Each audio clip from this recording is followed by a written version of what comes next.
et bienvenue dans la chaîne Mathématiques Science. Aujourd'hui, je prends et expliquer une nouvelle vidéo. Cette vidéo donc se prépare au brevet et plus précisément le 7e épisode de cette série dans lequel nous allons parler de probabilité. Donc là, bon, les probabilités, je résume très rapidement qu'est-ce que c'est. C'est en gros l'étude de données, mais de données futures qu'on essaie de prévoir et dont justement on ne sait pas justement qu'est-ce qui va se passer quoi. Donc en gros, on essaie de prévoir ces données du futur à partir de plusieurs éléments.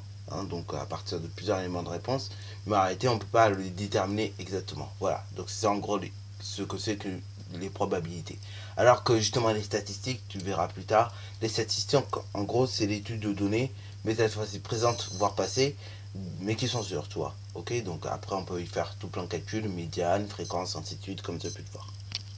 Donc là, bon, voilà. Donc, et ici, voici un exemple d'application de probabilité au brevet. Donc les probabilités au brevet, c'est un sujet qui tombe assez souvent. C'est-à-dire tous les ans, on a des probabilités au brevet. Donc bon, c'est quand même un sujet à bien taffer, à bien comprendre. Parce que selon le sujet, les probabilités peuvent prendre plus ou moins un grand nombre de points. Ici, justement, les probabilités dans mon sujet, ça prend 10 points. Mais après, il y a des sujets où ça peut prendre carrément 15 points parce qu'on peut demander tout plein d'autres choses derrière. Et ainsi de suite. Ok.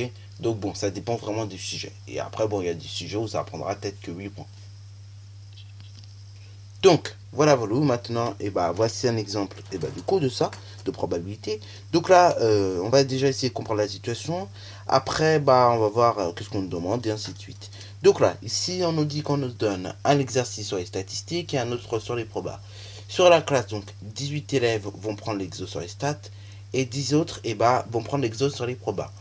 Donc, vous imaginez, en gros, une classe, il a le choix entre deux sujets, statistiques ou probas. Voilà. Donc, sur cette classe, vous avez 18 élèves qui vont prendre le sujet des statistiques et 10 autres qui vont prendre le sujet des probas. Sur la classe, donc, 6 personnes ont réussi les statistiques. Donc, parmi les 18 qui avaient pris les statistiques, il y en a seulement 6 qui ont réussi. Et après, du coup, pour les probas, les 10 autres compris les probas, il y a seulement, enfin, c'est même pas seulement d'ailleurs, je trouve ça beaucoup, il y a 9 personnes sur les 10 qui ont réussi l'exercice sur les probas. Donc là, on tire au hasard une copie et on va s'intéresser donc quel type d'exo traiter et ensuite à la racine ou non de l'exo. Voilà, donc donc voici un exemple de proba. Donc la question 1, on demande de compléter l'arbre pondéré, donc que l'on doit voir sur l'annexe. Donc c'est parti mon kiki, on va prendre l'annexe du sujet. Donc normalement l'annexe du sujet est distribuée à la fin de votre sujet, donc il est normalement dans votre sujet, et ça fait partie de la numérotation du sujet. Donc là, moi dans mon sujet, je crois il y a 8 pages en tout, voilà, il y a 8 pages. Donc du coup, donc 2 pages d'annexe.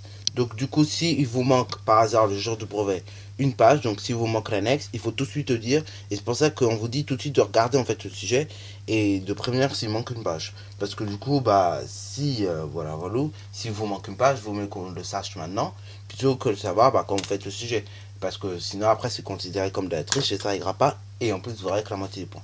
Donc c'est parti mon kiki, complétons l'arbre pondéré. Alors on se rappelle une propriété essentielle mine de rien avec les arbres pondérés, on se rappelle que la somme des probabilités des deux branches qui ont pour origine un même nœud est égal à 1.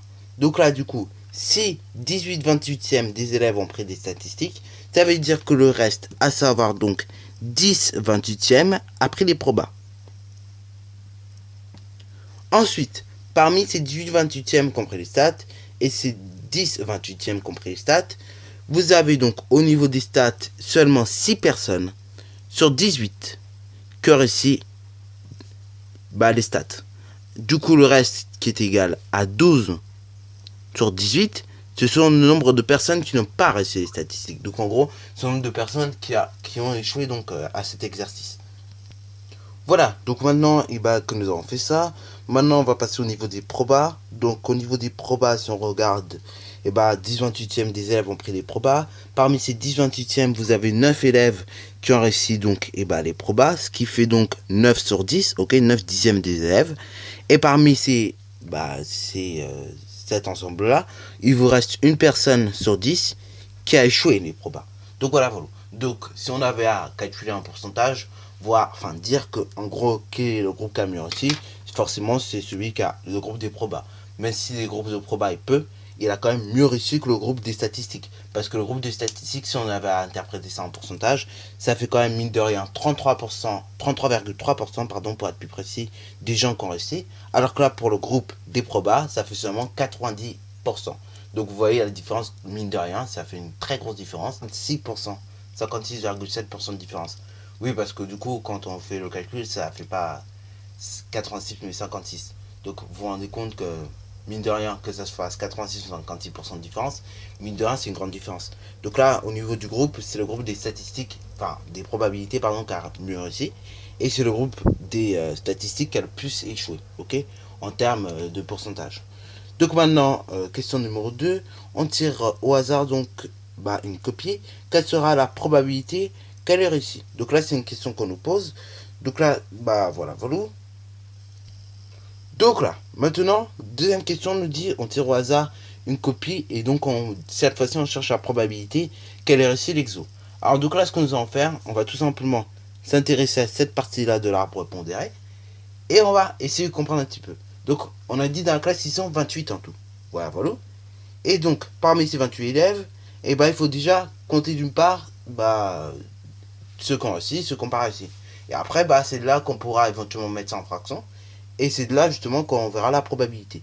Donc là, ici, vous avez ici 18e, vous avez 12 18e, 9 10e et 1 10e. Donc bon, tout ça, bien évidemment, vous allez avoir du mal à calculer d'un coup. Mais, je vous ai dit, donc la meilleure méthode, c'est de regarder d'une part la somme de tous ceux qui ont réussi, et d'autre part la somme de tous ceux qui ont échoué. Donc là, on ne compte pas les dénominateurs, en fait, dans cette affaire, hein, mais on compte juste les numérateurs entre eux. Parce que le numérateur, en fait, ici, donc le numérateur, en tout cas, il montre le pourcentage, la réussite, en tout cas, des élèves, ok, la réussite ou la non-réussite, ok. Et donc, ça nous montre, en fait, le nombre d'élèves qui ont réussi ou pas réussi. Donc là, pour ceux qui ont réussi, il y a 6 personnes, plus 9 personnes. Vous êtes bien d'accord avec moi? Après, 6 personnes sur 18 et 9 personnes sur 10. Là, c'est la même chose ici. Mais je veux dire, ça sert à rien de mettre sur 18 et sur 10, puisque en réalité, on ne ferait que compliquer les choses.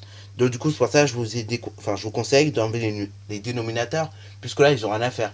En réalité, nous, on veut juste les probabilités de ceux qui ont réussi. Donc, ceux qui ont réussi, ça représente 6 plus 9, à savoir donc, tout simplement 15. Ok, donc ça fait 15 élèves qui ont réussi leur exo. Enfin, qui ont réussi leur exo. Et ça fait 15 élèves sur 28. Et là, les dénominateurs, ce que vous faites, vous les additionnez entre eux. Ok, voilà. Et donc, c'est comme ça, en fait, vous obtenez la probabilité. Donc, ceux qui ont réussi, regardez comment on va s'y prendre. Pour les gens qui ont réussi, on va tout simplement en fait compter les numérateurs. Donc, les dénominateurs, on va les exclure. Et du coup, ça va représenter 6 plus 9 que nous avons dit, qui est égal à 15. Après, pour ceux qui ont échoué, on va faire de même. On va les additionner entre eux. Donc, on va faire 12 plus 1, ce qui fait 13. Donc, on va faire 12 plus 1, 13. Dans la classe, il y a 28 élèves.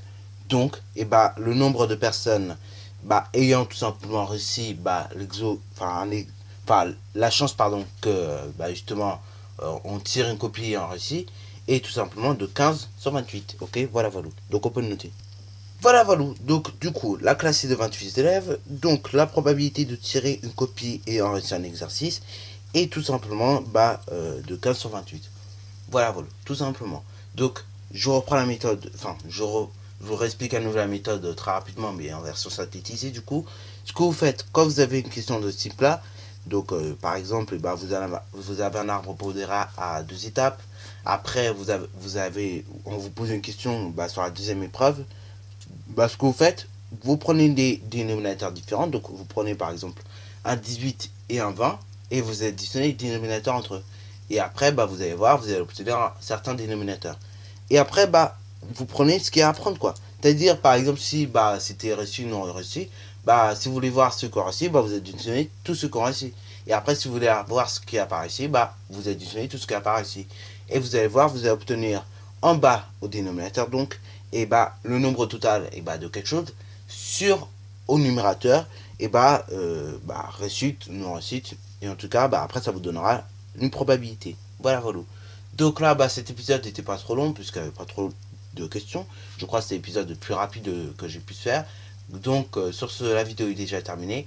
Comme d'habitude, si tu as bien aimé, n'hésite surtout pas à la liker, à commenter et bonne reste à toi en mathématiques et en sciences.